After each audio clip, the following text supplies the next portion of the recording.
तक हम बहुत सारे आर्टिकल्स पढ़ चुके हैं। हमने कवर कर लिए हैं 6 पार्ट और इसमें हमने कवर करे हैं 237 आर्टिकल्स कवर कर लिए हैं। ठीक है, तो 237 आर्टिकल में अब हमारा पार्ट 7 देखिए।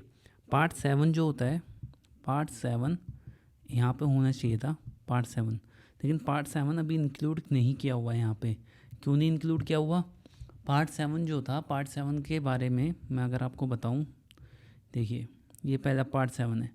पार्ट 7 हमारे part 1, part 2, part 3, part 4, part 5, part 6। Part 6 के अंदर कितनी चीज़ें थी? पार्ट 6 के अंदर स्टेट गवर्नमेंट के बारे में बताया गया था, लेकिन अब पार्ट 7 की बात हो रही है। पार्ट 7 पहले था 1940 जब हमारा संविधान बना था, जब ये था, लेकिन बाद में इसे हटा दिया गया। कब हटा दिया गया? इसको 1956 में इसको हटा दिया गया था। क्यों हटा दिया गया था? क्योंकि ये बात करता था स्टेट्स की शेड्यूल, फर्स्ट शेड्यूल है जो पहली अनुसूची है, उसमें स्टेट्स को कुछ पावर्स देने की बात करता था। मैं आपको थोड़ा खुल के बताता हूँ। 1947 में जो जब हमारा देश आज़ाद हुआ तो यहाँ पे 565 रियासतें थी। रियासतें मतलब प्रिंसली स्टेट्स जिन पर किसी का राज था। अगर मैं जैसे बात करूँ, जैसे लखनऊ में नवाब का हो गए, हैदराबाद में निज़ाम हो गए, नवाब, निज़ाम, ये सब जो थे इनका राज था। हैदराबाद पे, मणिपुर पे हरिश्चंद्र नाम के राजा का राज था, और जम्मू कश्मीर में भी था किसी का, नहीं हाँ, मणिपुर में बोधचंद्र का था और जम्मू कश्मीर में हरी सिंह का। तो बाद इन प्रिंसली स्टेट्स के पास ये पावर्स थी, कुछ पावर्स थी जिनके हिसाब से इनको कुछ दिया जाता था, प्रीवी पर्स कुछ कह के दिया जाता था। ठीक है, तो वो उनमें था, वो पहली जो स्टेट्स जो इंक्लूडेड थी वो इसी में बताई गई थी। लेकिन मेन चीज़ समझना, 1956 में क्या हुआ? 1956 में क्या हुआ कि इसको जो स्टेट्स बटी गई उनको लैंग्वेज के अनुसार बांट दिया गया कि भाई अगर कोई बिहारी या भोजपुरी बोल रहा है तो वो बिहार में रहेगा, नीचे के अगर तमिल बोल रहा है तो वो तमिलनाडु में है। तो उसको लैंग्वेज के हिसाब से उन्हें बांट दिया गया 1956 में। इसके बाद भी बहुत बड़ी कहानी है इसके लिए अलग ही, कि क्यों बांटा गया, कि किसी ने अनशन भी किया था इनको बांटने के लिए, और जो ये रियासतें थी वो कैसे ख़त्म हुई थी, जो 565 रियासतें थी 1947 में। इसमें वल्लभ भाई पटेल का बहुत बड़ा रोल था। ठीक है, तो ये सब इन सब को इंक्लूड करके जो था काफ़ी बहुत बड़ी चीज़ थी ये। 1956 में स्टेट्स को लैंग्वेज के अनुसार बांट दिया गया। पंजाबी बोलते हो तो पंजाब में, तमिल बोलते हो तो तमिलनाडु। ठीक है, तो इस हिसाब से तो ये जो इसलिए इसको पार्ट 7 को हटा दिया गया था। ये क्वेश्चन मैंने अपनी पिछली वीडियो में आपसे कमेंट के लिए पूछा था इसका आंसर देने के लिए कमेंट में। पार्ट 8 की बात करते हैं। पार्ट 8 बात करता है यूनियन टेरिटरीज़ की। किसकी बात करता है? यूनियन टेरिटरीज़ की। ये काफ़ी इम्पोर्टेंट है। क्यों इम्पोर्टेंट है? क्योंकि इसमें बात होती है एडमिनिस्ट्रेशन की, एडमिनिस्ट्रेशन ऑफ यूनियन टेरिटरीज़। तो जैसे हमारे जो प्रशासन है, प्रशासन कौन है? प्रशासन में सबसे पहले ब्यूरोक्रेसी आ जाती है, कि सबसे पहले IAS आ गए एडमिनिस्ट्रेशन में, सबसे ऊपर IAS, उसके ऊपर IPS वगैरह, ये सब जो है इनको एडमिनिस्ट्रेशन कहते हैं। कि भाई जो प्रशासन है वो अपना जो संघ राज्य है जो हमारा इंडिया है उसमें कैसे एडमिनिस्ट्रेशन काम करता है। 239A में बात करता है क्रिएशन ऑफ लोकल लेजिस्लेचर और council of minister for both of certain union territories, कि इसमें विधानमंडल और मंत्री परिषद दोनों का ही निर्माण केंद्र शासित प्रदेशों के द्वारा किया जाएगा। ठीक है, 239 में एक स्पेशल प्रोविज़न दिया हुआ है दिल्ली को। ये बहुत इंपॉर्टेंट है, दिल्ली को एक स्पेशल प्रोविज़न मिला है। आपको पता है ना, दिल्ली जो है स्टेट भी है और यूनियन टेरिटरी भी है। 239B में provision in case of failure of constitutional machinery, अगर कोई संवैधानिक मशीनरी की विफलता के मामले में प्रावधान है। जैसे कोई कॉन्स्टिट्यूशन बॉडी कोई सही से काम नहीं कर रही है तो उसके लिए कोई प्रोविज़न दिया गया है कि अगर वो काम ना करे तो उसके लिए क्या स्टेप्स लिए जाएंगे। Power of administrator to promulgate ordinance during recess of legislature कि 239B में क्या कहता है कि अगर विधानमंडल के अवकाश के दौरान अध्यादेश प्रखापित करने की प्रशासक की शक्ति है। अगर जैसे कोई अध्यादेश, मैंने ऑर्डिनेंस के बारे में पहले ही बता रखा है क्या होता है ऑर्डिनेंस, बिल जो पास होते हैं, तो एडमिनिस्ट्रेटर के पास पावर है कि अगर लेजिस्लेचर अगर नहीं लग रही है तो वो ऑर्डिनेंस पास कर सकता है। ठीक है, प्रेसिडेंट के पास ये पावर है कि वो रेगुलेट कुछ यूनियन टेरिटरीज़ को रेगुलेट भी कर सकता है, जैसे अंडमान निकोबार वगैरह हो गए। High courts for union territories 241 में यूनियन टेरिटरीज का हाई कोर्ट अलग से है, 242 को हटा दिया गया है। अब जो सबसे इम्पोर्टेंट है ये बात करते हैं पंचायत। 243 में बात की गई है पंचायत की। पंचायत क्या, अभी पंचायत होती है, अगर आपको नहीं पता है तो पंचायत गाँवों में होती है। गाँवों में जो छोटे मोटे जैसे गांव होते हैं उनके, जैसे ये हमारे ज़िला है, ज़िला के एक ज़िला है, ज़िला में बहुत सारे गांव हैं। उन गाँव की कुछ परेशानियों को हल करने के लिए पंचायत का निर्माण होता है। ठीक है, हर उसमें पंचायत का निर्माण होता है। तो पंचायत जो है लोगों का प्रॉब्लम सुनती है, उनको हल करती है, उसके लिए उनको ऊपर से पैसे आते हैं और गवर्नमेंट को उनको वो करती है और इनको चुना भी जाता है। ठीक है, तो 243 में पंचायत के बारे में बताया गया है। 243 में पंचायत के बारे में बोला गया है। 243A में ग्राम सभा, देखो इसका भी मैं आपको एक वो समझा देता हूँ। सबसे ऊपर जो होती है, पहले होती है पंचायत, फिर होती है ग्राम सभा, उसके ऊपर होता है जिला स्तर। ठीक है, तो पंचायत के ऊपर ग्राम सभा, उसके ऊपर होता है जिला स्तर। ठीक है, ग्राम सभा, तो ग्राम सभा होती है कि गाँवों की सभा। 243 में पंचायत का जो अलग से कॉन्स्टिट्यूशन है वो दिया गया है कि उसकी कॉन्स्टिट्यूशन कैसे है उसके बारे में बताया गया है। पंचायत का कंपोजिशन कैसे होगा, उसमें सीटों का रिजर्वेशन कैसे होगा कि महिलाओं के लिए कितनी सीट आरक्षित है। जैसे अभी कुछ पहले एक प्रावधान आया था कि 1/3 सीटें पंचायत में महिलाओं के लिए आरक्षित होंगी। और पंचायत एक वेब सीरीज़ का भी नाम है, उसमें आप अच्छे से बताया गया है कि गाँव में कैसे पंचायत लगती है और उसमें जिला स्तर का क्या काम होता है, ग्राम सभा का क्या होता है। आप पंचायत वेब सीरीज़ भी देख सकते हैं, आपको थोड़ा पता चल जाएगा। तो 243E में उसका ड्यूरेशन बताया गया है। ड्यूरेशन के बारे में मेंबरशिप की डिस्क्वालिफिकेशन, पावर्स, अथॉरिटी, रिस्पॉन्सिबिलिटीज़ जी में बताया गया है। तो ये सारे 243 ABCDEFGHIJKL तक है। पंचायत का इलेक्शन कैसे होगा, के में बोला है। पावर ऑफ इम्पोज टैक्सेस और फंड्स, पंचायत जो है टैक्स को इम्पोज कैसे करेंगे। Constitution of finance commission to review financial position, इन सब के बारे में भी बताया गया है। एम में बात की गई है part not to apply to certain areas, कि कुछ एरियाज़ में ये पार्ट नहीं ले सकते। लॉस की बात की गई है एन में। और कोर्ट का इंटरफेरेंस कैसे होगा, जो इलेक्टोरल मैटर्स होते हैं कि जो चुनावों के मैटर होते हैं उसमें ओ में बात की। ठीक है, म्यूनसिपाल्टीज़, अब इसमें मैं थोड़ा सा मैं बताना चाहता हूँ। जब हमारा 73 अमेंडमेंट हुआ, अमेंडमेंट क्या होता है हमारे उसमें चेंजेस।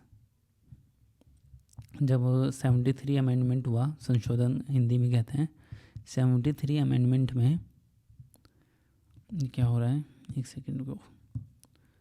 73 अमेंडमेंट में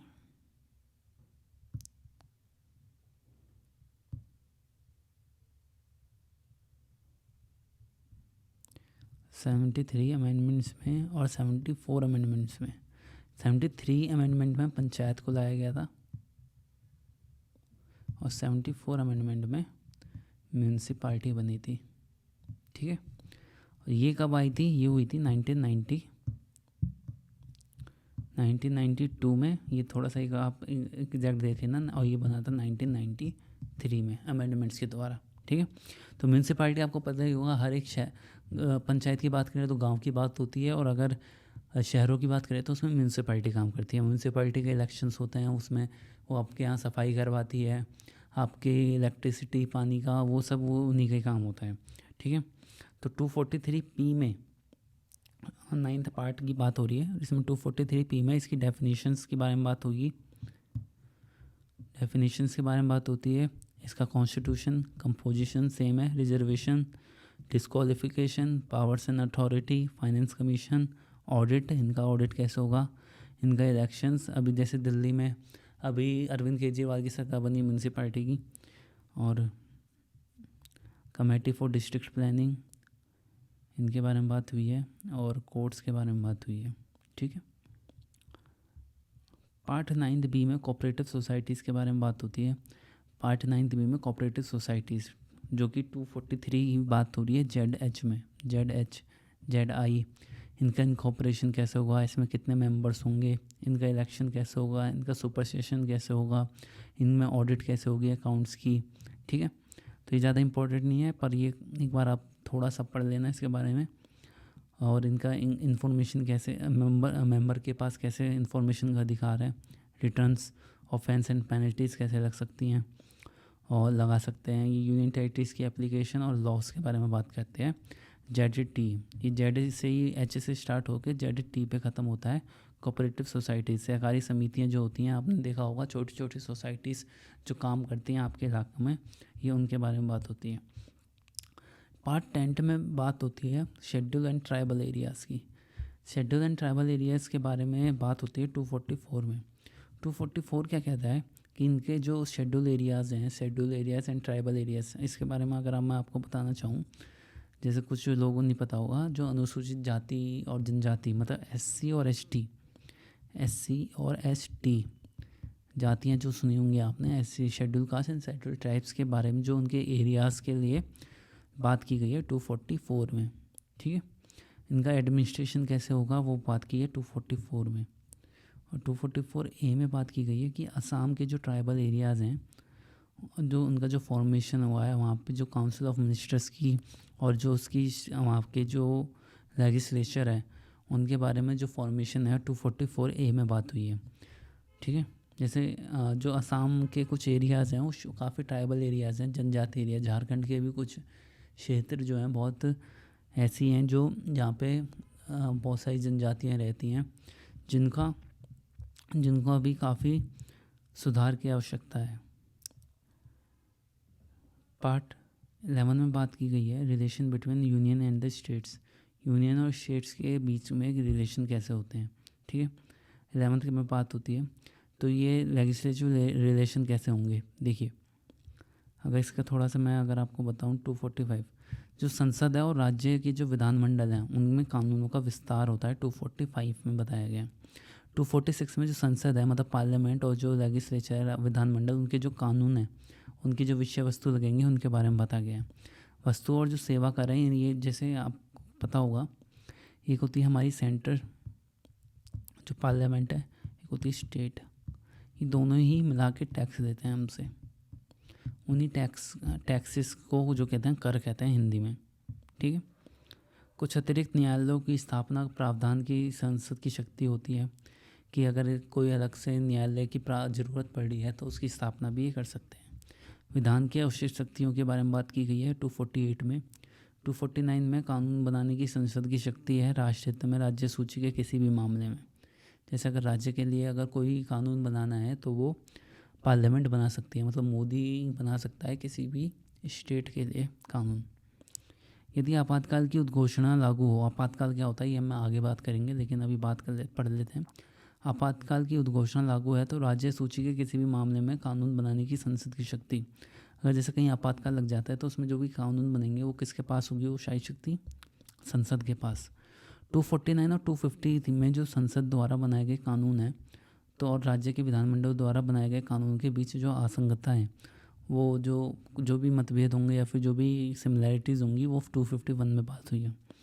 2 या 2 से अधिक राज्यों के लिए सहमति से कानून बनाना है और किसी अन्य राज्य द्वारा ऐसे कानून को अपनाने की संसद की शक्ति सिर्फ किसके पास है, संसद के पास है। अंतर्राष्ट्रीय समझौता बनाने के लिए भी विधानमंडल है। संसद द्वारा बनाए गए कानूनों और राज्यों के विधानमंडल द्वारा बनाए गए कानून के बीच असंगतता, ये ज़्यादा इम्पोर्टेंट नहीं है, फिर भी आप एक बार पढ़ लेना। सिफारिशों और पिछली मंजूरों से संबंधित आवश्यकताओं को केवल प्रक्रिया के मामले के रूप में माना जाएगा। जैसे जो सिफारिश होती हैं तो उसको हमेशा सिर्फ आवश्यकता के हिसाब से ही प्रोसेस किया जाता है। चैप्टर 2 में एडमिनिस्ट्रेटिव रिलेशंस के बारे में बताया गया है कि ये इनके बीच में एडमिनिस्ट्रेटिव रिलेशंस कैसे रहते हैं, मतलब कि पुलिस किसके पास रहेगी, सेंटर के पास या स्टेट के पास। ठीक है, तो स्टेट और यूनियन जो होती है उनके पास एक दायित्व होता है, ऑब्लिगेशन होता है, उसके बारे में बात की गई है 256 में। 257 में जो बात की गई है कि यूनियन जो है हमारी जो संघ है, मतलब जो केंद्र है, उसका जो है स्टेट के ऊपर ज़्यादा कंट्रोल रहेगा। ठीक है, 257 को हटा दिया गया है। 258 के बारे में बात की गई है, powers of the union to confer power on the state in certain cases. कुछ केसेस में यूनियन के पास पावर जो होती है वो स्टेट्स को भी दे सकती है। ठीक है, स्टेट की अपनी कुछ फंक्शंस हैं यूनियन के लिए। जुरिडिक्शन यूनियन की है रिलेशन टू आउटसाइड इंडिया, मतलब जैसे इंडिया को अगर रिप्रेजेंट करना है बाहर से, तो उसकी जो वो रहेंगे रिलेशन, वो यूनियन से रहेंगे, जुरिडिक्शन के भी। ठीक है, 261 जो है कहता है public acts record and judicial proceedings disputes relating to waters, कि कोई भी जैसे पब्लिक एक्ट हो गया या फिर सार्वजनिक कार्य हो गए, अभिलेख हो गए, न्यायिक कार्यवाही जल से संबंधित विवाद हो गए, वो सब ये विवाद जो हैं इनमें के बीच में होते ही रहते हैं, तो ये भी ज़्यादा इंपॉर्टेंट नहीं है। 262 कहता है कि जो रिवर के जो कनेक्ट करती हैं रिवर्स वैलीज़ जो हैं स्टेट के बीच में, जो कोऑर्डिनेशन होता है उसके ऊपर जो डिस्प्यूट या झगड़े हो जाते हैं उसको कैसे ये वो सुलझाएंगे। Provision with respect to interstate council की 263 में बात हुई है। ठीक है, पार्ट 12 बात करते हैं। पार्ट 12 में बात होती है फाइनेंस, प्रॉपर्टी और कॉन्ट्रैक्ट्स के बारे में।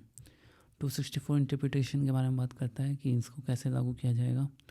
265 बात करता है taxes not to be impose save by authority of law, अगर किसी लॉ की वजह से कोई भी टैक्स नहीं लगाया जाएगा अगर अथॉरिटी ऑफ लॉ पे। ठीक है, कानून के अधिकार के बिना नहीं लगाया जा सकता, कि जहाँ पे जब तक तुम कर किसी चीज़ का लोगे पहले उसके लिए कानून बनाना पड़ेगा। जैसे अभी GST लाई गई थी तो उसके लिए पहले कानून बना गया था, फिर उसके ऊपर कर लगाया गया था या टैक्स लगाया गया था। अब बहुत इम्पोर्टेंट है,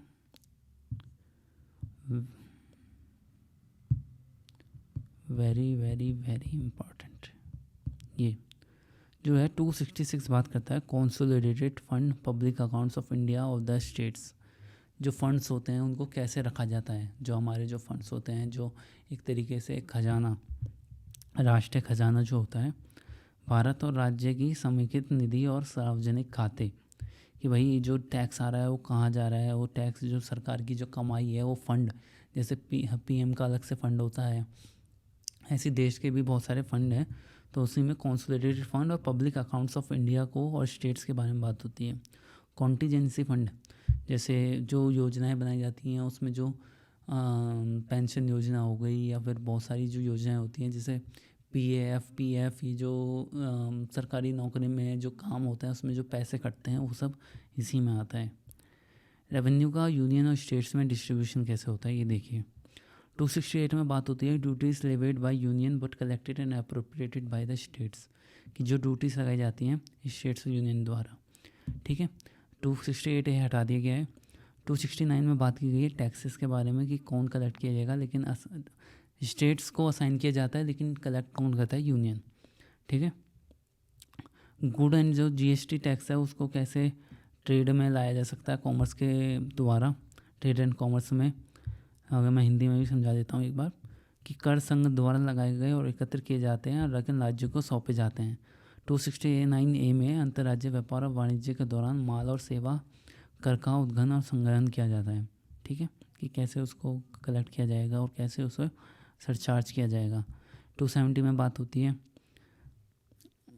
ठीक है, अब चाहिए देखिए 279A में GST के बारे में बात हुई है, ये इंपॉर्टेंट है। GST यहाँ से ये किस अमेंडमेंट में लाया गया था, 101 या 102 अमेंडमेंट में GST लाया गया था, अभी मोदी सरकार ही लाई थी। आज हर चीज़ पे टैक्स लगाया जा रहा है इसी के द्वारा। 280 फाइनेंस कमीशन बहुत इंपॉर्टेंट है, फाइनेंस कमीशन 280 में आता है, जो फाइनेंस का कमीशन है वो इसमें आएगा। ठीक है, ये जो है ज़्यादा इंपॉर्टेंट नहीं है, ऊपर के एक बार आप पढ़ लेना कि टैक्सेस कैसे लगाए जाते हैं, सरचार्ज क्या होता है, और यूनियन के पास कैसे स्टेजेस रहती हैं, टैक्सेस कैसे कलेक्ट किया जाता है एम्प्लॉयमेंट्स द्वारा। 277 सेविंग्स होती है, नेट प्रोसीड्स कैसे कलेक्ट की जाती है, कैलकुलेट की जाती है। यूनियन स्टेट का जो एक्सपेंडिचर होता है वो उसे कैसे रखा जाता है। कस्टडी 283 में कॉन्सोलिडेटेड फंड और कंटीजेंसी फंड और मनीष को जो क्रेडिट किया है उसकी कस्टडी दी जाती है। ठीक है, और तो इसमें इम्पोर्टेंट नहीं है वैसे, पर फिर भी बता देता हूँ मैं एक बार। कस्टडी ऑफ सूटर्स जो 284 है वो कह रहा है कि लोक सेवकों और न्यायालयों द्वारा प्राप्त दावेदारों की जमा राशि और अन्य धन की अभिरक्षा की जाती है। जैसे जो भी टैक्स होता है जमा, उसका जो कैसे उसकी रक्षा की जाएगी। संघ की संपत्ति को राज्य कराधान से छूट होती है। माल की बिक्री या खरीद पर कर लगाने के संबंध में प्रतिबंध होता है। बिजली पर करों से छूट की जाती है 287 में। 290 में कुछ खर्चों और पेंशन के संबंध में समायोजन होते हैं। ठीक है, 291 को हटा दिया गया है। चैप्टर 2 बात करता है बोरोइंग्स की, कि सरकार कैसे बोरो करती है। बोरो मतलब उधार लेना। तो 292 में बात की गई है borrowings by the government of India की।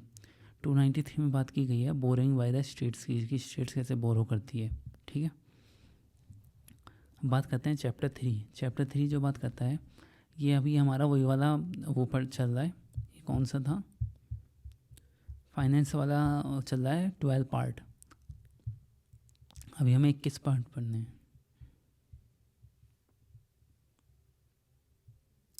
प्रॉपर्टी, कॉन्ट्रैक्ट्स, राइट्स, लाइबिलिटीज़, इनमें इनके बारे में बात हुई है 294 में, कि प्रॉपर्टी जो भी होंगी सारी वो एसेट्स होंगे, राइट्स लाइबिलिटीज़ जो होंगी वो कुछ केसेस में सक्सेसन हो सकती है। ठीक है, कुछ अदर केसेस में भी उन्हें सक्सेस किया जा सकता है। और जो 296 बात करता है, कहता है कि राजद्रोह या वास्तविक रीति से रोप अर्जित संपत्ति, कि जो भी अगर कोई राजद्रोह करता है तो उससे जो भी संपत्ति अर्जित की जाती है उसको कैसे कलेक्ट किया जा सकता है। Things of value within territorial waters और continental shelf shores of economic zone to union. जो क्षेत्र का जो जल है, जैसे किसी एरिया में, जैसे दिल्ली में एक जगह झील है, उसके जो क्षेत्र का जो जल है, यहाँ पे जो वाटर है, यहाँ पे वाटर है, उसको कैसे रखा जाएगा, कि उसका जो वो है आर्थिक क्षेत्र के संसाधन के निहित करना, मतलब उसका जो मतलब उसके लिए कोई ये नहीं कह सकता कि भाई ये मेरी झील है, कि ये मेरा वो है अधिकार है। तो ये सारा अधिकार किसका रहेगा, उसी गवर्नमेंट का रहेगा। उससे जो भी पैसा आएगा या फिर उससे जो सारी मूल्यवान चीज़ें हैं वो भी गवर्नमेंट की रहेंगी। व्यापार आदि जारी रखने की शक्ति होती है सबको अपने 300 कह रहा है मुकदमे और कार्यवाही के बारे में बात की गई है। हाँ, ये बहुत इम्पोर्टेंट है, याद रखना। ये पहले हमारा फंडामेंटल राइट था, ये जो था हमारा फंडामेंटल राइट था, लेकिन इसको हटा के 300A में ला दिया गया। क्यों? क्योंकि केशवनंद भारती केस में कि सबको अपनी प्रॉपर्टी रखने का अधिकार है। ठीक है भाई, संपत्ति का अधिकार, कानून के अधिकार के बिना किसी भी व्यक्ति को संपत्ति से वंचित नहीं किया जाएगा। ठीक है, इसके बारे में मैंने अपनी फर्स्ट वीडियो में बात की थी, केशवनंद भारती केस के बारे में। केशवनंद भारती केस, इसे आप अगर समझना चाहते हो तो आप कमेंट कर देना, मैं समझा दूंगा, बहुत इम्पोर्टेंट है ये। केशवनंद भारती केस को फंडामेंटल राइट्स को लाने, इसमें यहाँ पे लाने में इसी का हाथ था। पार्ट 13 के बारे में बात करते हैं, ट्रेड कॉमर्स के बारे में। ट्रेड और कॉमर्स कैसे किया जाता है। 301 है कि भाई कोई भी ट्रेड कर सकता है, फ्रीडम है सबको ट्रेड और मतलब व्यापार करने का, लेकिन पार्लियामेंट के पास पावर है कि वो किसी भी ट्रेड पर रिस्ट्रिक्शन लगा सकती है। जैसे भाई कोई अगर इंपोर्ट एक्सपोर्ट हो रहा है तो उस पर जो पार्लियामेंट है वो रिस्ट्रिक्शन लगा सकती है अपने अनुसार। कुछ भी लेजिस्लेटिव पावर्स के पास भी रिस्ट्रिक्शन की पावर है, यूनियन और स्टेट्स के पास भी। ठीक है, ट्रेड और कॉमर्स में जो रिस्ट्रिक्शन है वो स्टेट्स के बीच में भी हो सकता है। कुछ लॉज लाए जा सकते हैं स्टेट मोनोपोलीज के लिए, सेविंग करने के लिए। Appointment of authority for carrying out purposes article 2 301 तो 304, इसके लिए जो अथॉरिटी अपॉइंट करने का भी अधिकार है, जो हमें 301 से 304 में बात की गई। Services under the union and the states, जो सर्विसेज हैं वो कैसे, जो सर्विसेज हैं वो तो पता ही है आपको, जो services Indian IAS, IPS, IRS, Indian revenue service, Indian police service, Indian administration service. आज UPSC के बारे में आपने बात सुनी हुई है, वो इसी में आता है। UPSC में जो IAS होते हैं, IPS होते हैं, IRS होते हैं, वो इसी में आते हैं। ठीक है, तो 308 के बारे में इंटरप्रिटेशन है इसका। 309 में इनके रिक्रूटमेंट कैसे की जाएगी, यूनियन और स्टेट्स में कैसे रिक्रूटमेंट किया जाता है सर्विसेज देने के लिए, इनका टेन्योर क्या रहता है, वो इसके बारे में बात की गई है। 311 में इनका डिसमिसल, रिमूवल और रैंक ऑफ पर्सन की सिविल कैपेसिटीज़ के अनुसार यूनियन और स्टेट कैसे इन्हें रिमूव कर सकती है। 312 में ऑल इंडिया सर्विसेज के बारे में बात होती है। 312A में पार्लियामेंट के पास पावर रहती है कि वो कैसे इनके ऑफिसर्स को सर्विसेज प्रदान करेंगी, जो सेवाएं हैं वो कौन सी हैं। सबसे पहले बात होती है PSC की, पब्लिक सर्विस कमीशंस की बात होती है। PSC पब्लिक सर्विस कमीशन के बारे में बात क्या होती है, यूनियन स्टेट्स के पास अपना है पब्लिक सर्विस कमीशन होता है, उनका अपॉइंटमेंट की 316 में होगा। जो UPSC होता है ना वो इसी में आता है, UPSC union public service commission, UPSC, ठीक है। तो ये इसी में बारे में बात होती है। अगर मैं बात करूँ कि 317 में कैसे इनको रिमूव किया जा सकता है, सस्पेंस किया जाएगा, बहुत सारे जो अधिकारी हैं बहुत रिश्वत लेते हैं उनको कैसे हटाया जा सकता है। Power to make regulation to condition service of member in state of commission, power इनको कैसे रेगुलेट करने के लिए, प्रोहिबिट करने के लिए कमीशंस को, मेंबर्स को, उनका जो काम होगा वो कैसे है, उनका फंक्शंस को बढ़ाने के लिए पावर होती है इनके पास। एक्सपेंसेस इनके जो खर्चे होते हैं उनकी जो रिपोर्ट्स होती हैं ये आप पढ़ लेना, ये बहुत इंपॉर्टेंट है। ट्रिब्यूनल्स के बारे में बात हुई है 16वें पार्ट में। 16 पार्ट क्या कहता है, प्रशासनिक न्यायाधिकरण, जो प्रशासन का जो न्यायाधिकरण होगा, इनका जो कैसे न्याय होगा, मतलब जैसा अगर इनके ऊपर अगर केस चलता है तो कैसे सॉल्व किए जाएंगे, उसके 323 में बात की गई है, ठीक है। जैसे सरकार जो है किसी भी अधिकारी पे बहुत पैसा खर्च करती है, जैसे IAS हो गए, IPS हो गए, इन पे बहुत पैसा खर्च किया जाता है तभी IAS या IPS बनते हैं। फिर इनको अगर ये कुछ गलत काम करते हैं तो इनको हटाने के लिए इनको सरकार का बहुत पैसा खर्च होता है, तो इसके लिए इनको हटाना थोड़ा मुश्किल होता है। लेकिन 323 में इनके जुडिक्श मामले में बात हो जाती है। इलेक्शंस, ये बहुत इंपॉर्टेंट चैप्टर है। 15वें पार्ट में हमारी इलेक्शंस के ऊपर बात की गई है। इलेक्शंस के बारे में बात हुई है कि इस इलेक्शन कौन कराएगा, इलेक्शन कराता है इलेक्शन कमीशन। 324 में आता है election commission, EC election commission 324 में आता है, याद रखना। 325 कोई भी पर्सन जो है इनएलिजिबल है for to claim in a special electoral on the ground of religion, race, caste and sex के ऊपर, कि भाई कोई भी पर्सन ये नहीं कह सकता कि भाई मैं लड़की हूँ या लड़का हूँ या मैं इस कास्ट का हूँ या मैं गोरा काला हूँ या मैं इस धर्म का हूँ तो मुझे इलेक्शन में खड़ा होना है या फिर मुझे इसके हाथ पे जीतना है। सबको समान अधिकार है, 325 कहता है। 326 कहता है कि हाउस एंड पीपल का जो इलेक्शंस होगा, जो इनका इलेक्शंस होगा वो कैसे होगा। 326 लोकसभा और राज्य की विधानसभाओं के चुनाव वयस्क मताधिकार के आधार पर होंगे। यार पता है ना आपको, जो हमारे 18 साल के मतलब सबको वोट डालने का अधिकार है, तो वो जो वोट जो डलते हैं वो 18 साल से ऊपर के डलते हैं, वो इसी के बारे में बात की गई है कि सबको अधिकार है और कैसे जो लोकसभा और राज्यसभा है वो लोगों के आधार पर ही वोट्स दिलाते हैं। विधानसभा मंडलों के चुनाव के संबंध में प्रावधान करने की संसद की शक्ति है, कि अगर चुनाव के संबंध में कोई भी प्रावधान है, कुछ चेंजेस करने हैं तो वो किसकी शक्ति होती है, संसद की। 328 के बारे में बात की गई है कि लेजिस्लेचर के भी कुछ रिस्पेक्ट में मतलब विधानमंडल भी, स्टेट्स भी कुछ चेंजेस कर सकती हैं अगर वो करना चाहें तो। कोर्ट्स का जो है इंटरफेरेंस अगर जैसे कभी कभी गड़बड़ हो जाती है, कोई वोट खरीदता है तो उसके बारे में जो है कोर्ट्स में जा सकता है मामला। और किस में बात की है, 329 में। कुछ स्पेशल प्रोविज़न मिले हुए हैं स्पेशल क्लासेस को 16वें में, जैसे SC और शेड्यूल कास्ट और अनुसूचित जाति और जनजाति को रिजर्वेशन मिला हुआ है। 330 में बात करते हैं रिजर्वेशन की, इन्हें रिजर्वेशन मिला हुआ है house of the people reservation. Anglo Indian community जो रिप्रेजेंट करते हैं उनको भी रिप्रेजेंट करने वालों के लिए स्पेशल प्रोविज़न है। और स्टेट्स में भी SC STs के लिए सीट से रिजर्व है, पता है, क्योंकि इनके ऊपर बहुत अत्याचार हुआ था। ये जो है ऐसी वो है जैसे जिनके ऊपर बड़ी जातियों ने छोटी जातियों पे हमेशा से पिछले कुछ सालों में 200 सालों में बहुत अत्याचार हुआ इन पे, इसलिए इनको रिजर्वेशन दिया गया था। तो एंग्लो इंडियन कम्युनिटी की रिप्रेजेंटेशन, एंग्लो इंडियन कम्युनिटी क्या होती है, जो कुछ अपने फील्ड में अच्छा काम करने वालों को एंग्लो इंडिया कहा जाता है। जैसे क्रिकेट की बात की जाए तो क्रिकेट में जैसे सचिन तेंदुलकर वो इसमें आ जाएंगे, क्योंकि वो अपनी फील्ड में बहुत अच्छे थे, तो उनको भी रिप्रेजेंट करने का हक होता है स्टेट्स में और यूनियन में। इसलिए आपने देखा होगा ये ज़्यादा क्रिकेटर या फिर बहुत सारे एक्टर जो हैं ये इसमें से आते हैं आगे जाके पॉलिटिक्स में। सीट्स की रिजर्वेशन आफ्टर 60 ईयर्स की सीट्स की हो जाएगी रिजर्वेशन।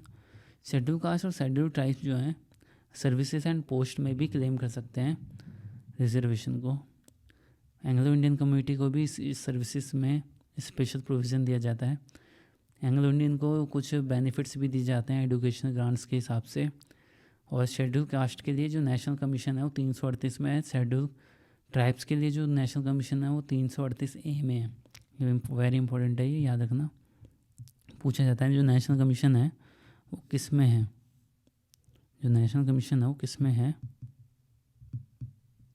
तो आप बोलोगे शेड्यूल कास्ट के लिए 338 में, ST के लिए 338A में, और जो बैकवर्ड क्लासेस हैं अदर वो भी 338A में। यूनियन एंड एडमिनिस्ट्रेशन का schedule areas and the welfare, उनका जो कंट्रोल है वो यूनियन के पास रहता है, इनका जो कंट्रोल है वो यूनियन के पास रहता है, ठीक है। इनका जो अपॉइंटमेंट है वो कौन करेगा, वो भी कमीशन इन्वेस्टिगेट हो सकता है। 341 में शेड्यूल कास्ट्स आती हैं, 342 में शेड्यूल ट्राइब्स आते हैं कि कितनी कास्ट हैं। Socially and educationally backward classes आते हैं 342A में। लैंग्वेज के ऊपर बात की गई है 17 पार्ट में। 17 पार्ट कहता है कि ऑफिशियल लैंग्वेजेस, जो ऑफिशियल लैंग्वेजेस हैं वो लैंग्वेज ऑफ द यूनियन की जो लैंग्वेजेस हैं वो किस में बात की गई है 343 में। ऑफिशियल लैंग्वेज ऑफ यूनियन की जो लैंग्वेजेस होंगी वो कौन सी होंगी। हमारे यहाँ बहुत सारी लैंग्वेजेस बोली जाती हैं। 344 में commission and committee of parliament on official language, जो ऑफिशियल लैंग्वेज है पार्लियामेंट में उनकी कमेटी और कमीशंस के बारे में बात की गई है। रीजनल लैंग्वेज, हर स्टेट की जो है ऑफिशियल लैंग्वेजेस के बारे में बात की गई है 345 में। 46 में official language communication between one state to other states के बारे में बात हुई है। स्पेशल प्रोविज़न दिया गया है स्टेट्स को। सुप्रीम कोर्ट की क्या लैंग्वेज रहेगी और हाई कोर्ट की क्या लैंग्वेज रहेगी वो 348 में बात की गई है कि जो लैंग्वेज है सुप्रीम कोर्ट की या हाई कोर्ट की वो कौन सी यूज़ की जाएगी, वो लैंग्वेज इसमें है 348 में। 349 में कुछ लॉज हैं इसके लिए लैंग्वेज के ऊपर। स्पेशल डायरेक्टिव्स, जो लैंग्वेज होंगी उसके लिए कैसे शिकायतों के निवारण के लिए विवाद में उपयोग की जाने वाली भाषा, जैसे कोई शिकायत होती है तो उसमें जो भाषा उपयोग की जाती है, जैसे कोई भी कानून आता है तो उसमें एक स्पेशल भाषाएं बोली जाती हैं, जैसे हिंदी हो गई, सबकी अपनी अपनी भाषा होती है, नीचे वाले स्टेट्स की अलग होंगी। प्राथमिक स्तर पर मातृभाषा में शिक्षा की सुविधा है और बी भाषाई अल्पसंख्यकों के लिए विशेष अधिकारी है। हिंदी भाषा के विकास हेतु निर्देश हैं, हिंदी भाषा का जो विकास है वो होता रहे 351 में। बहुत इंपॉर्टेंट है क्योंकि अब बहुत लोग भूलते जा रहे हैं हिंदी को। अब इम्पोर्टेंट आ गया है इमरजेंसी, वेरी इंपॉर्टेंट। अब याद रखना इमरजेंसी क्या होता है। जैसे किसी भी स्टेट में अगर दंगे हो गए या फिर कोई भी स्टेट जो है उसका उस स्टेट में दंगे हो गए, आग, बहुत सारे ऐसी कंडीशंस हो गई या फिर ऐसी सिचुएशंस आ गई जो पुलिस से या फिर वहाँ की गवर्नमेंट से हैंडल नहीं हो पा रही हैं, तो उस केस में वहाँ पे इमरजेंसी लगाई जाती है। क्यों इमरजेंसी? क्योंकि इमरजेंसी के दौरान सब कुछ बंद हो जाता है, कुछ भी खुला नहीं रहेगा, सब अपने घर में रहेंगे और कोई भी काम नहीं होता उसमें, इसलिए ताकि वहाँ के हालातों को काबू किया जा सके। ये कब कब होता है? जैसे इमरजेंसी 3 तरीके की होती है, जैसे कभी किसी भी इंटरनल दंगे हो गए अंदर स्टेट्स में, या फिर किसी देश से दूसरे देश से युद्ध हो गया तब इमरजेंसी लगाई जाती है, या फिर सरकार के पास हमारे पैसा नहीं बचा, फाइनेंशियली अगर कुछ प्रॉब्लम हो गई है देश में, तब इमरजेंसी लगाई जाती है। तो इम्पोर्टेंट है 352, 356 और 360 याद रखना। 352, 356, 360, इसमें 3 तरीके की इमरजेंसी के बारे में बात की गई है। ठीक है, जो ये है 356 में जैसे कौन जो है 360 में किसके ऊपर बात होती है? 360 में बात होती है फाइनेंशियल इमरजेंसी के बारे में। मैंने बताया ना अभी, फाइनेंशियल इमरजेंसी जो लगाई जाती है वो इसमें लगाई जाती है कि फाइनेंशियल कोई कमी हो गई है पैसे की। 356 में बात की जाती है जब अंदर ही जैसे कौन अंदर ही अंदर युद्ध हो गए या फिर गवर्नमेंट काम नहीं कर पा रही, गवर्नमेंट गिर गई, तब ये इमरजेंसी लगाई जाती है। और जब ये युद्ध वुद्ध हो जाते हैं तब जब लगाई जाती है 352 के अंदर। ठीक है, तो इमरजेंसी के बारे में बताया गया है इसमें कैसे इफेक्ट होगा उसका बताया गया है। एप्लीकेशन के बारे में बताया गया है। रेवेन्यू के ऑपरेशन में जब इमरजेंसी लगाया जाएगा तो कैसे हैंडल किया जाएगा। ड्यूटी यूनियन की रहेगी कि स्टेट को कैसे प्रोटेक्ट किया जाए इंटरनल डिस्टर्बेंस में और एक्सटर्नल एग्रेशन में, कि अगर कोई बाहर का युद्ध हो रहा है या अंदर ही युद्ध हो रहा है तो उसे कैसे हैंडल किया जाएगा। 356 में अगर गवर्नमेंट ही काम नहीं कर पा रही स्टेट्स में सही से तो उसके लिए इमरजेंसी लगाई जाती है। 360 में फाइनेंशियल इमरजेंसी लगाई जाती है। आर्टिकल 19 सस्पेंड किया जाता है, याद रखना। आर्टिकल 19 क्या कहता है? आर्टिकल 19 कहता है कि सबको घूमने की स्वतंत्रता, बोलने की स्वतंत्रता, ये जो है आर्टिकल 19 को सस्पेंड कर दिया जाता है जब इमरजेंसी लगती है। ठीक है, इसमें 357 भी याद रखना कि कुछ विधायी शक्तियों का प्रयोग किया जा सकता है 356 के द्वारा, कि 357 में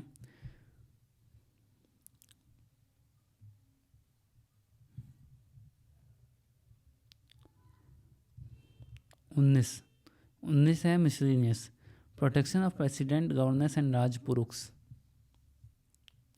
इनकी जो प्रोटेक्शन के बारे में बात होती है, जो प्रेसिडेंट होते हैं, गवर्नर्स होते हैं, राज प्राकुक्स होते हैं, ठीक है, राज प्रमुख होते हैं, वैसे ये प्रमुख होगा राज प्रमुख, उनकी जो प्रोटेक्शन होती है उसके 361 के बारे में बात होती है। उनकी प्रोटेक्शन भी इम्पोर्टेंट होती है। 361A में उनके लिए प्रोटेक्शन पार्लियामेंट और स्टेट के बारे में बात हुई है। डिस्क्वालिफिकेशन भी हो जाती है इसमें अपॉइंटमेंट में। ठीक है, 363 में कोर्ट की बारे में बात हुई है कि कैसे डिस्प्यूट्स हो जाते हैं तो उसके ऊपर जो बात होगी कैसे होगी। कुछ संध्या समझौते में जो विवाद होते हैं तो अदालतों द्वारा उस पर रोक लगाई दी जाती है।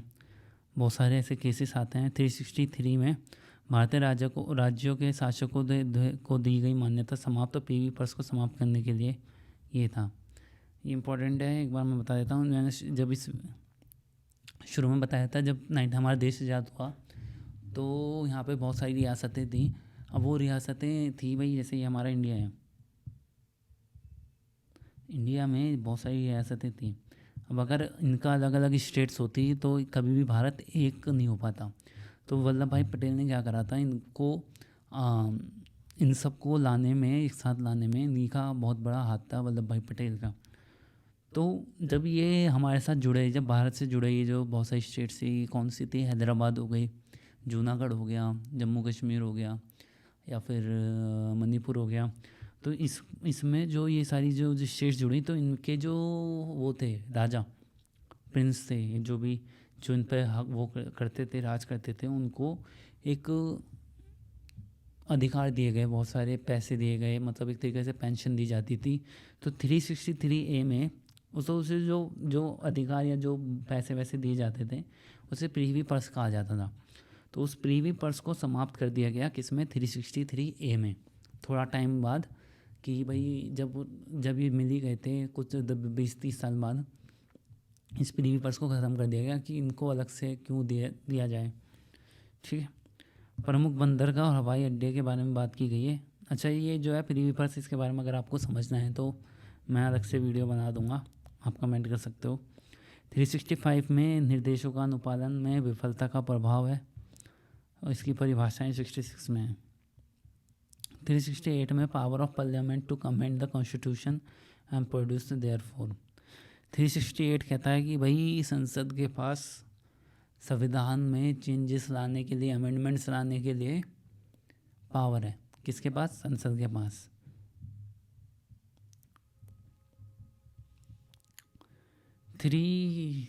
अब 21वां पार्ट क्या कहता है? 21 पार्ट कहता है कि टेम्पररी ट्रांजिशनल स्पेशल प्रोविज़न, ये किसे दिए गए हैं? ये दिए गए हैं पार्लियामेंट को, कि भाई पार्लियामेंट जो है वो अलग से लॉज बना सकती है।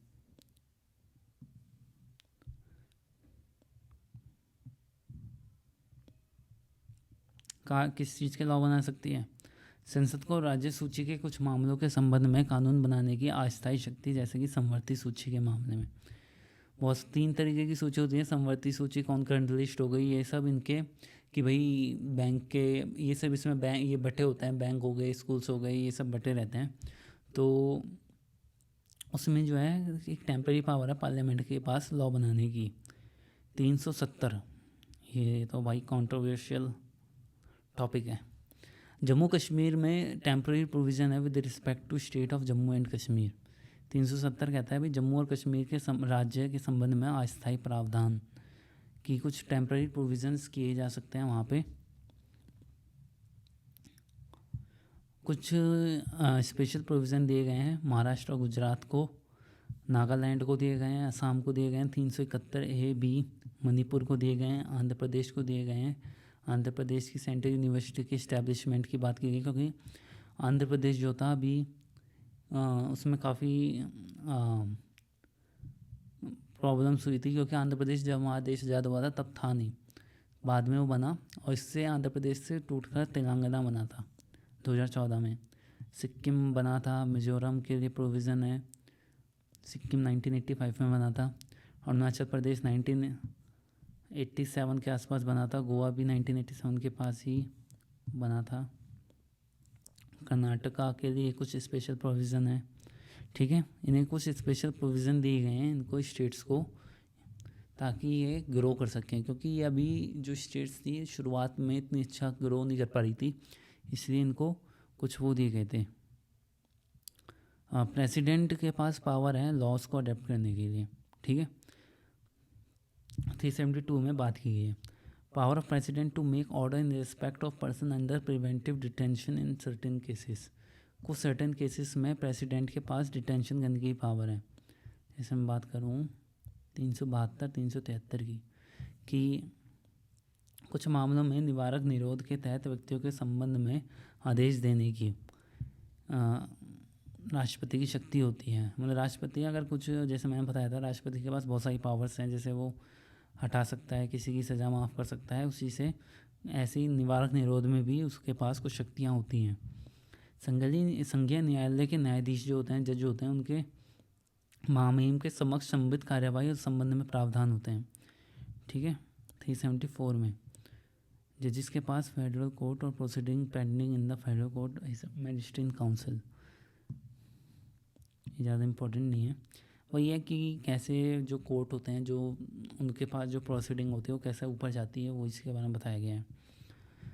जजिस हाई कोर्ट के जजिस के ऊपर जो प्रोविज़न है उसके बारे में बताया गया है। जो CAG है उनके प्रोविज़न के बारे में बताया गया है। PSC सर्विसेज हैं उनके प्रोविज़न के बारे में बताया गया है। आंध्र प्रदेश की जो लेजिस्लेटिव असेंबली है उसके लिए स्पेशल प्रोविज़न है। Power of president to remove difficulties, कठिनाइयों को दूर करने के लिए राष्ट्रपति की शक्तियाँ दी गई हैं। संविधान का जो संशोधन है 20वां पार्ट कहता है, पार्ट 20 कहता है संविधान में संशोधन करने की संसद की शक्ति और उसकी प्रक्रिया। 368 इम्पोर्टेंट था भाई, ठीक है। Short title commencement authoritative text in Hindi and repeals, 22वां पार्ट है ये हमारा। शॉर्ट टाइटल है कमेंसमेंट, हिंदी लैंग्वेज को अथॉरिटिव टैक्स के बारे में बताया गया है, ठीक है। Power of parliament to modify the right conferred by in their application to forces. 394 में बात की गई है कि हिंदी भाषा में प्रामाणिक बात। 395 को हटा दिया गया था, वैसे ये जो है यहाँ पे मिसप्रिंट हो गया है। 33, 34, 35 ये वो पिछले उसका है, ये 35, 34, 35 आर्टिकल्स का है। 393 में लघु शीर्षक के बारे में बात होती है। 394 में इसको कमेंसमेंट प्रारंभ किया जाता है। हिंदी भाषा के लिए अथॉरिटेटिव टेक्स्ट के बारे में बात होती है 394 में, और 395 को हटा दिया गया है। 395 में कुछ था, ठीक है। तो हमने कंप्लीट कर लिया अपने पूरे 3 आर्टिकल्स 395 तक। अब आपको ये समझ आ गया होगा, मैं आपको समझा देता हूँ एक बार। अगर आपको ये समझ नहीं आया तो आप एक वीडियो को दोबारा से देखना, आपको और अच्छे तरीके से समझ आ जाएगा। और आप इसके संविधान के बारे में अपना तो जितना याद रखेंगे उतनी आपके लिए अच्छा रहेगा। किसी भी पेपर के लिए और जनरल नॉलेज के लिए तो याद रहे तो वो अच्छा ही है। हमने जो पार्ट 1 में, चैप्टर 1 में, ये जो पूरा चैप्टर था कॉन्स्टिट्यूशन का, तो चैप्टर 1 में पार्ट 1 में हमने क्या पढ़ा था, मैंने जब शुरू में पहली वीडियो में बताया था कि इसके 22 पार्ट्स हैं, जिसमें 395 आर्टिकल्स आते हैं।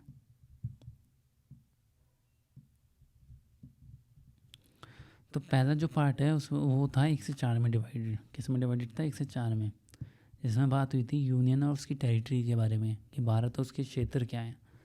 5 से 11 में सिटीजनशिप के बारे में बात हुई कि नागरिकता के ऊपर जो जो अधिकार हैं वो किसके पास है? पार्लियामेंट के पास होते हैं। 12 से 35 होता है फंडामेंटल राइट्स के बारे में। 36 से 51 होता है डायरेक्ट TPSP, नीति निर्देशकता से स्टेट के पास कुछ पॉलिसीज़ बनाने का अधिकार है। 51A में फंडामेंटल ड्यूटीज़ के बारे में बताया।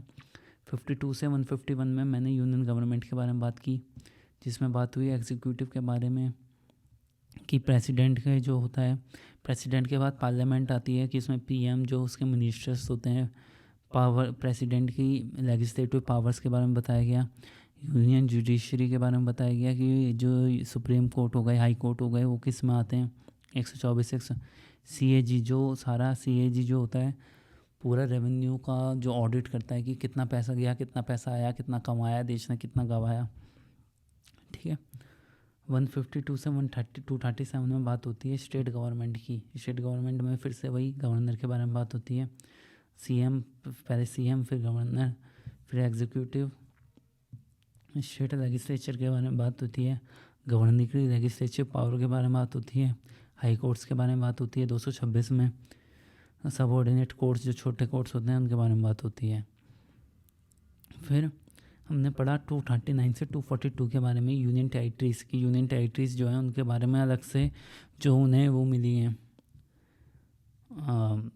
कुछ शक्तियाँ मिली हैं पार्लियामेंट के पास। वो 243 से पंचायत के बारे में बात हुआ। 243 में पंचायत के बारे में बताया मैंने आज की वीडियो में।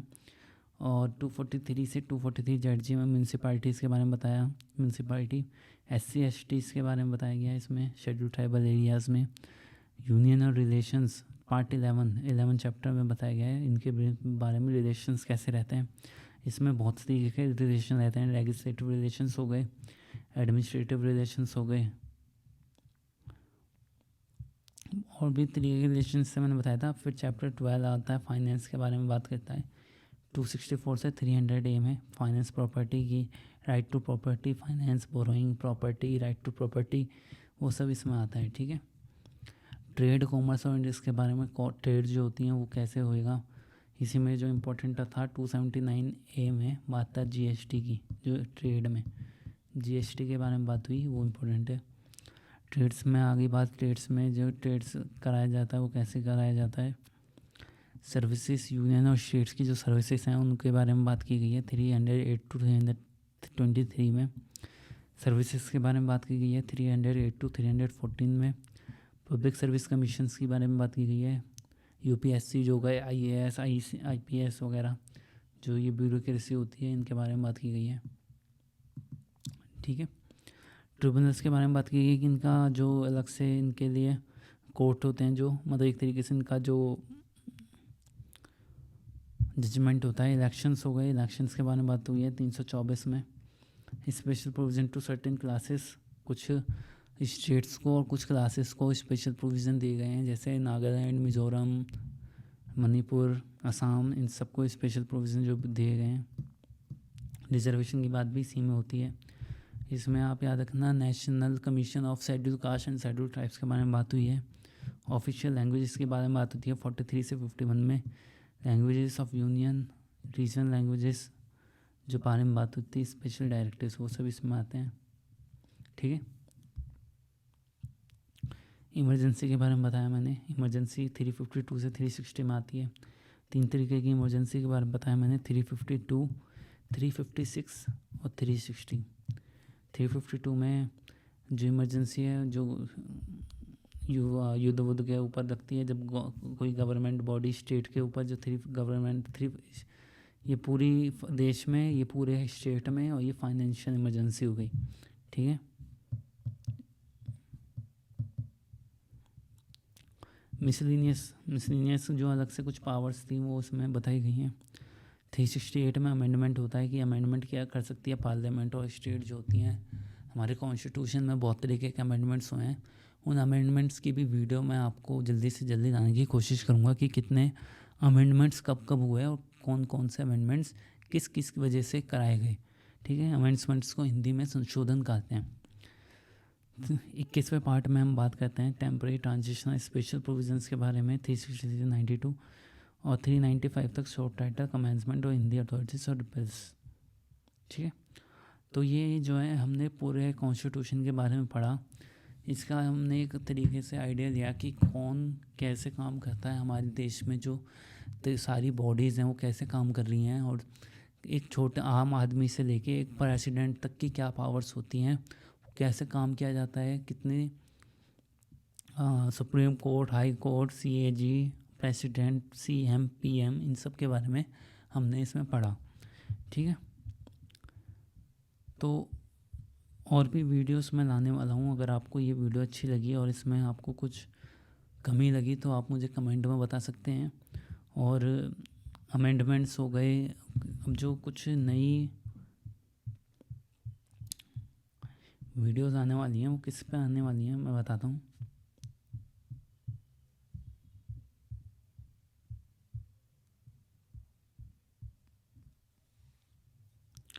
इसमें अगर आप याद करके जा रहे हो, आपने सबसे पहले अभी आर्टिकल्स पढ़ लिया, आर्टिकल्स मतलब कॉन्स्टिट्यूशंस के बारे में पढ़ लिया। इसमें आप रहेगा, याद रहना आपका रहेगा शेड्यूल्स। शेड्यूल्स क्या होता है? अनुसूची। अनुसूची के बारे में पढ़ना है आपको। आर्टिकल्स हो गए, शेड्यूल्स हो गए, अमेंडमेंट्स संशोधन जिसे हम कहते हैं हिंदी में संशोधन, वो पढ़ना है। उसके बारे में वीडियो लाऊंगा मैं। शेड्यूल्स हो गए, अमेंडमेंट्स हो गए, और भी चीज़ें होती हैं। धाराएं पता होगा, IPC जो हमारे उसमें कानून में जो धाराएं लगाते हैं उसके ऊपर भी वीडियोस बनेंगी। तो आपको इसके बारे में पता होना चाहिए कि हमारे देश में किन किन चीज़ों से क्या क्या चलता है, कैसी धाराएं होती हैं, कितने अमेंडमेंट्स किए गए हैं, किस किस की सरकार कब कब रही। उसमें आपने ये पढ़ा होगा आपने, कैसे गवर्नमेंट जो होती है प्लान्स लाती है, गवर्नमेंट प्लान्स लाती हैं। प्लान्स क्यों लाती है कि प्लान्स जैसे उनको प्लान्स होते हैं जो 5 ईयर जो टर्म प्लान होता है, 5 ईयर प्लान जो होते हैं, उसके लिए जो 5 साल का उनका प्लान होता है, उनके में जो काम करती हैं अब तक जो गवर्नमेंट्स रही, उनके जो प्लान्स के बारे में, इनके बारे में भी पूछा जाता है। तो ये बहुत सारी चीज़ें हैं जो काफ़ी पूछी जाती हैं और आती भी हैं। तो इसके बारे में वीडियोज़ आएंगी। आप अभी मुझे कमेंट करके बता सकते हैं आपको वीडियो कैसी लगी। वीडियो अच्छी लगी तो लाइक और कमेंट भी कर सकते हैं, शेयर कीजिए। जितना अच्छे से मैंने समझाया है, अगर आपको कमी लगती है तो ये भी बताइए कि कहाँ कमी रह गई। एंड कुछ अगर आपको समझ नहीं आया या फिर आपको किसी टॉपिक के लिए डिटेल चीज़ें चाहिए, डिटेल इन्फॉर्मेशन चाहिए, तो आप उसके बारे में भी पूछ सकते हैं, कमेंट कर सकते हैं। मैं उसके लिए भी अलग से वीडियो ले आऊँगा, शॉर्ट्स में उसे समझा दूँगा। ठीक है। 15 अगस्त 1947 में जब हमारा देश आज़ाद हुआ तो भारत का संविधान हमारे पास नहीं था, इसलिए 1 साल 11 महीने और 18 दिन में हमारा संविधान बनकर तैयार हुआ, जिसे बनाया था भीमराव अंबेडकर जी ने। ये लागू हुआ 26 जनवरी 1950 में, जिसे हम गणतंत्र दिवस के रूप में उस दिवस को मनाते हैं, उस डे को मनाते हैं। तो आज मैं आपको पढ़ाने वाला हूँ कॉन्स्टिट्यूशन के बारे में, कॉन्स्टिट्यूशन जिसमें एक आम आदमी से लेके एक प्रेसिडेंट तक की पावर्स, उसके राइट्स, उसके अधिकार, न्याय दिलाने की एक प्रक्रिया, उसमें सब कुछ लिखा हुआ है कि एक आम आदमी भी कैसे न्याय पा सकता है इस देश में, और एक प्रेसिडेंट का क्या काम है, उसका प्राइम मिनिस्टर का क्या काम है, उसमें चीफ मिनिस्टर का क्या काम है, या फिर गवर्नमेंट बॉडीज़ हैं उनका क्या काम है, जैसे पंचायत हो गई, सुप्रीम कोर्ट, हाई कोर्ट।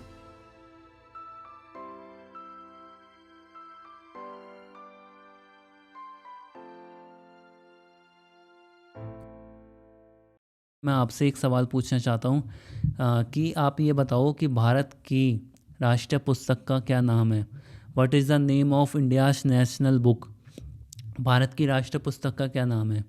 बहुत सारे लोग कहेंगे गीता, जबकि नहीं, गीता हमारी राष्ट्रीय पुस्तक नहीं है, वो एक धार्मिक ग्रंथ है जो कि बहुत ही पूजनीय है। लेकिन जो हमारी भारत की राष्ट्रीय पुस्तक है, जो नेशनल बुक है, वो है हमारे भारत का संविधान, द कॉन्स्टिट्यूशन ऑफ इंडिया। आज बात को आप याद रखना, बहुत सारे लोगों को आज भी हमारे इंडिया में ये चीज़ें नहीं पता, उनको ये चीज़ें पता होनी चाहिए, आप उनको बताइए एंड इस चीज़ को, इस अवेयरनेस लाइए। ये बहुत ही शर्मनाक बात है कि बहुत सारे लोगों को ये चीज़ें हमारे देश में अभी तक पता नहीं है। तो स्टार्ट करते हैं इस वीडियो को जल्दी से। 124 से आज हम स्टार्ट करेंगे। 123 आर्टिकल मैं पढ़ा चुका हूँ आपको ये पिछली वीडियो में। अगर आपको नहीं पता, पिछली वीडियो में अगर आपने नहीं देखी है, तो आप इस लिंक को क्लिक करके ऊपर जो दिया हुआ है उसको देख के पहली वीडियो भी देख सकते हैं, जिसमें मैंने 1 से 123 आर्टिकल कवर करे हैं।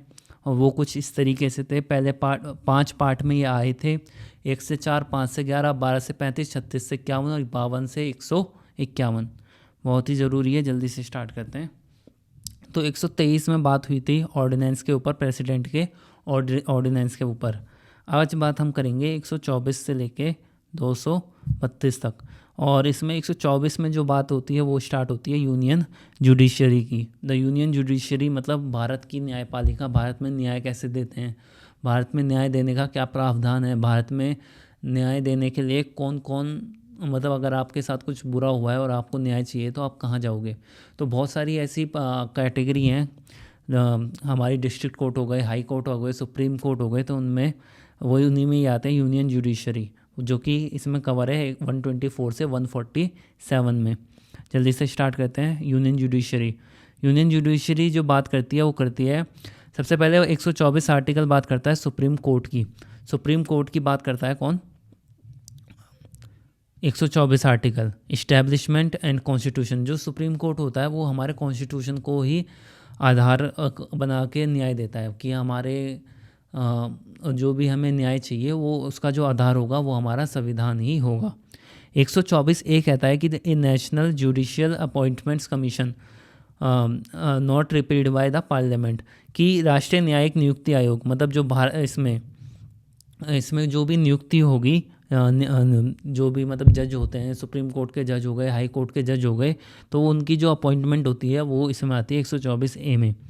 124 बी में फंक्शन ऑफ कमीशन, कमीशन कैसे काम करता है उसके बारे में बात होती है।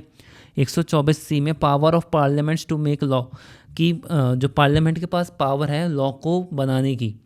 देखो 3 तरीके की होती है, एक होती है कार्यपालिका, एक होती है विधानपालिका, एक होती है न्यायपालिका।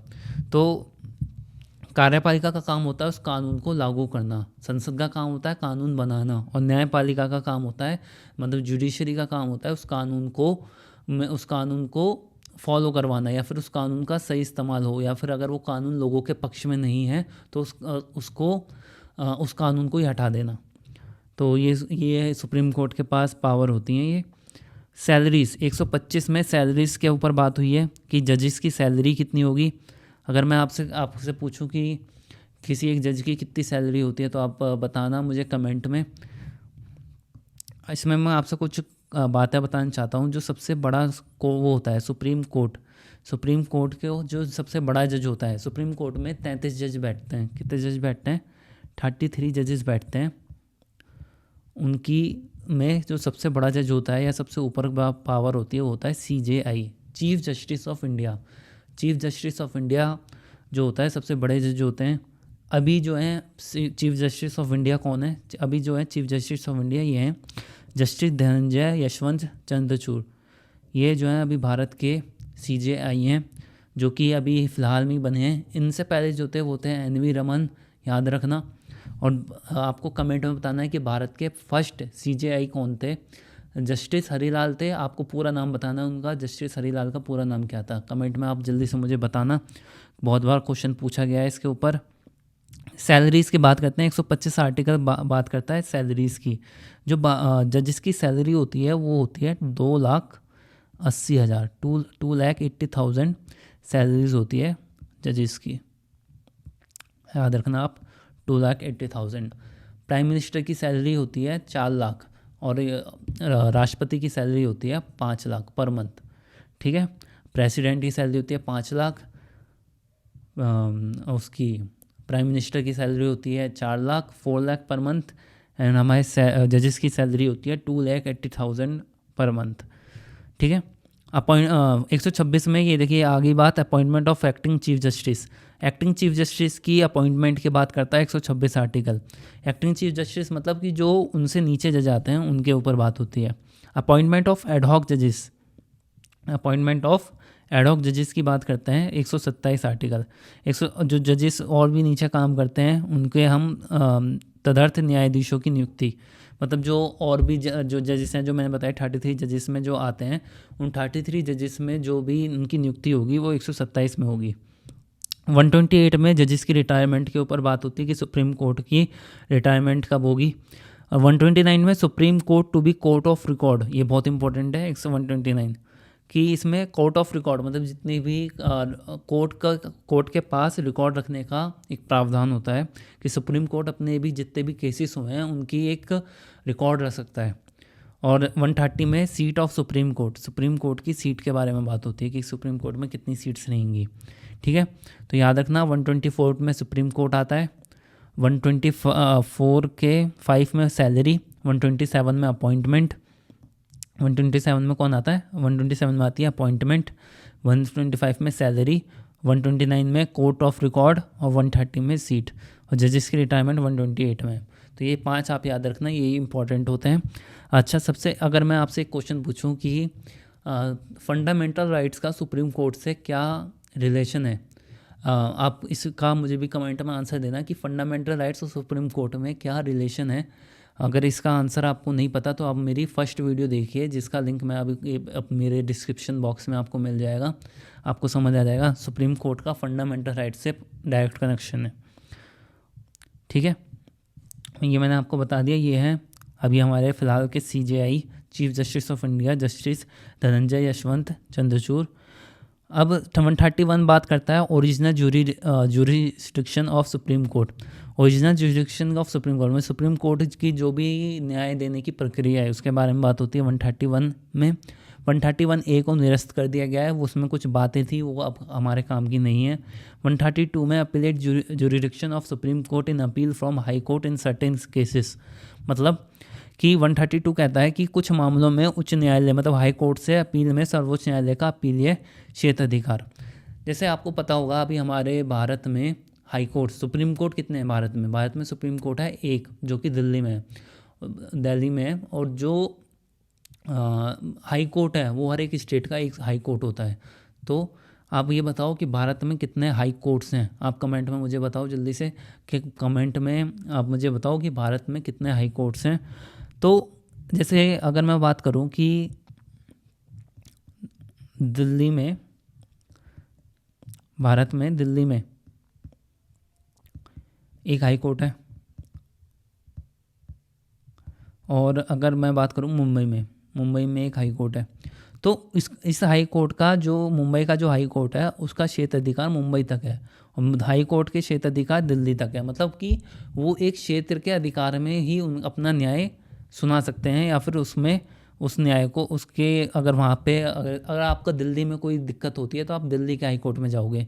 अगर आपको मुंबई में कोई प्रॉब्लम है तो आप सबसे पहले मुंबई के हाई कोर्ट में जाइए, वहाँ पे आप अपना जो भी आपको प्रॉब्लम हुई है वो उसका आप केस बनाओ, वह और केस आपका सुना जाएगा, फिर आपको न्याय दिया जाएगा। ठीक है, तो ये हो गया 132 कहता है। 133 कहता है appellate jurisdiction of supreme court in appeal from high court in regard to civil matters.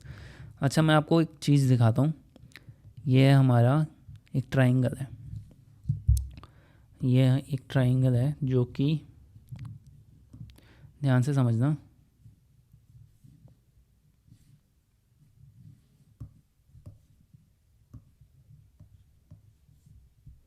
एक ट्राइंगल है, इस ट्राइंगल में जो सबसे नीचे आते हैं, इसमें सबसे जो नीचे आता है, सबसे ऊपर आता है हमारा सुप्रीम कोर्ट। ठीक है, उसके बाद आता है नीचे हाई कोर्ट, फिर आता है डिस्ट्रिक्ट कोर्ट। डिस्ट्रिक्ट कोर्ट मतलब अगर मैं हिंदी में बताऊं तो सर्वोच्च न्यायालय, उच्च न्यायालय और जिला न्यायालय। फिर उसके नीचे आते हैं अधीनस्थ न्यायालय, मतलब जो कि हमारे सिविल कोर्ट्स जो होते हैं, सिविल कोर्ट्स होते हैं, उनके जो सबसे नीचे आते हैं। तो ये supreme court, high court, district court, ये सबसे उसमें मैंने समझा दिया आपको। तो ये सेम है कि उसका सुप्रीम कोर्ट जो है हाई कोर्ट के रिगार्ड में सिविल मैटर्स को उनकी अपील कर सकता है। Appellate jurisdiction of supreme court in regard to criminal matters, जैसे यही है 134 के आपराधिक मामलों के संबंध में भी सर्वोच्च न्यायालय का अपीलीय क्षेत्राधिकार, कि आपराधिक मामलों में भी सर्वोच्च न्यायालय का अपीलीय क्षेत्राधिकार सबसे ऊंचा है। इसमें अगर मैं आपको एक बात बताना चाहूँ कि सबसे पहले अगर आपको कोई आपके साथ केस हुआ, उस केस को आपने कोर्ट में गए, हाई कोर्ट में गए या डिस्ट्रिक्ट कोर्ट में गए, वहाँ से आपको न्याय आपके पक्ष में नहीं आया, तो आप क्या कर सकते हो, हाई कोर्ट में जा सकते हो। फिर अगर वो भी अगर आपके पक्ष में नहीं आया तो फिर उसकी आप सुप्रीम कोर्ट में उसकी दोबारा से पिटीशन को लागू कर सकते हो, मतलब अपने केस को लड़ सकते हो। फिर आपने अगर सुप्रीम कोर्ट को, तो ऐसे आप अपना न्याय पाकर ऊपर जा सकते हो अगर आपको न्याय आपके उसमें आपको ऐसा लगता है कि आपके साथ न्याय नहीं मिला आपको। ठीक है, 134A कहता है कि certificate for appeal to supreme court, कि अगर सुप्रीम कोर्ट में अगर आपको अपील करना है तो उसके लिए सर्टिफिकेट चाहिए होगा, प्रमाण पत्र चाहिए होगा। ठीक है, 135 कहता है jurisdiction and powers of federal court under existing law to be exercisable by supreme court, मतलब 135 कहता है मौजूदा कानून के तहत संज्ञेय न्यायालय का क्षेत्राधिकार और शक्तियाँ सर्वोच्च न्यायालय द्वारा प्रयोग की जाएंगी। अगर कोई कानून है कि मतलब कोई भी सर्वोच्च न्यायालय की जो शक्तियाँ हैं, मतलब कि जो भी उस क्षेत्र में क्राइम हुआ है, अगर वो क्राइम संज्ञेय न्यायालय से नहीं हो पा रहा, मतलब वो अगर उस केस को सॉल्व नहीं कर पा रहा है, तो वो जो है सीधा सुप्रीम कोर्ट उसको सॉल्व करेगा। जैसे ऐसे बहुत सारे मैटर हुए हैं जो कि सुप्रीम कोर्ट के पास ही गए हैं, जैसे राम मंदिर का हो गया या फिर बहुत सारी चीज़ें हो गई। जैसे मैंने आपको बताया था कि एक केस हुआ था 31A में 31 जो है 31 में पहले संपत्ति का अधिकार था, संपत्ति का अधिकार 31 में था, जो कि अब पहुंच गया है 300 में। वो क्यों पहुंचा? केशवनंद भारती केस में जो एक हुआ था supreme court versus Kesavananda case India, तो वो जो है केशवनंद भारती केस वो क्यों पहुंचा, उसके लिए आपको फर्स्ट वीडियो देखनी पड़ेगी, लेकिन वो भी इसी से रिलेटेड है क्योंकि सुप्रीम कोर्ट की पावर्स का उसमें इस्तेमाल हुआ था। 136 कहता है कि special leave to appeal by supreme court, कि सुप्रीम कोर्ट में स्पेशल लीव डालने का भी एक अधिकार है। ये इंपॉर्टेंट है भाई, याद रखना, स्पेशल लीव। ठीक है, 137 रिव्यू ऑफ जजमेंट्स और ऑर्डर बाय सुप्रीम कोर्ट, कि सुप्रीम कोर्ट के जो जजमेंट हैं या फिर जो ऑर्डर्स हैं उनको रिव्यू किया जा सकता है। जैसे सुप्रीम कोर्ट ने आज एक ऑर्डर दे दिया कि भाई आज से भारत में ये चीज़ें नहीं होंगी, तो आगे जाके कुछ सालों बाद या कुछ टाइम बाद हम उसके उन स्टेटमेंट्स को रिव्यू कर सकते हैं कि वो क्या सही जजमेंट पास की गई है या रिव्यू जो दिया गया है वो सही दिया गया है या नहीं। Enlargement of जुडिक्शन of supreme court, ये ज़्यादा इंपॉर्टेंट नहीं है। 138 कहता है कि उच्चतम न्यायालय के क्षेत्र अधिकार का विस्तार, कि जो हमारे जो जो सुप्रीम कोर्ट है वो अपने न्यायालय अपने मतलब जजमेंट को पूरे एरिया में पास कर सकता है। मतलब वो तो इंडिया का है, इंडिया में कहीं भी वो विस्तार कर सकता है उस चीज़ का। 139 कहता है कि conferment on supreme court of power to issue certain writs. अब रिट्स क्या होते हैं, रिट्स क्या होते हैं ये आपको फर्स्ट वीडियो में पता चलेगा। रिट्स अगर मैं आपको एक लाइन में बताऊं कि एक आम आदमी इस देश में कैसे न्याय पा सकता है और उसके मौलिक अधिकारों का या फंडामेंटल राइट्स का जो प्रोटेक्ट करता है वो सुप्रीम कोर्ट करता है। किसके थ्रू करता है, वो रिट्स के थ्रू करता है। मतलब रिट्स की पावर का इस्तेमाल करके सुप्रीम कोर्ट एक आम आदमी को बचाता है।